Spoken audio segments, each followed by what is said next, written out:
Je me présente, Audrey Blais, infirmière clinicienne.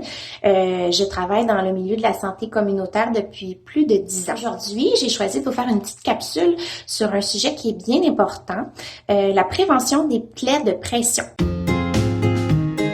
Tout d'abord, qu'est-ce qu'une plaie de pression? C'est une lésion qui affecte la peau d'abord, mais qui, si elle est laissée à elle-même ou non traitée, elle peut atteindre le muscle et même aller jusqu'à l'os. C'est pour ça que c'est bien important de la dénoter rapidement.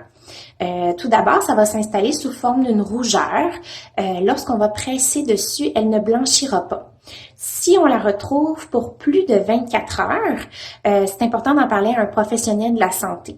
Il faut faire quelque chose rapidement. Qui est à risque de développer une plaie de pression? On va surtout retrouver des risques chez les gens qui sont alités une longue période de temps, les gens en fauteuil roulant et les gens qui ont une perte de sensibilité au niveau du bas du corps. Et ça prend pas longtemps pour développer une plaie de pression si on a vraiment une pression là, qui affecte un endroit particulier. C'est possible de les prévenir et en fait, on dit que si on fait de la prévention, on peut les éviter dans 95% des cas. Ça va être bien important d'examiner la peau à tous les jours afin de dénoter une rougeur, particulièrement au niveau des fesses, du dos et des talons, qui sont des zones beaucoup plus à risque. Pour les gens alités, on va favoriser le changement de position aux 2 heures.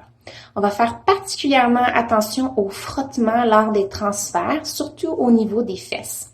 L'humidité n'est pas notre allié, donc après l'hygiène, on veut bien assécher la peau et si on porte une culotte d'incontinence ou une protection, on va essayer de la changer fréquemment pour éviter l'humidité qui brise la barrière cutanée et rend la peau beaucoup plus sensible à une apparition de plaies. Les surfaces thérapeutiques sont très importantes dans des situations où on est à risque, donc les ergothérapeutes peuvent nous aider à ce niveau-là.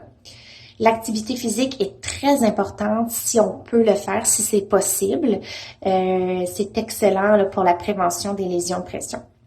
On va essayer de favoriser aussi une alimentation équilibrée, d'avoir un apport suffisant en protéines, une très bonne hydratation.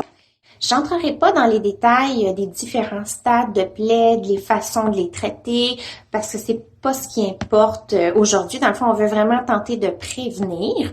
En général, une rougeur qu'on vient de dénoter se soigne très bien avec une crème à base de zinc, mais c'est important de pas s'auto-traiter.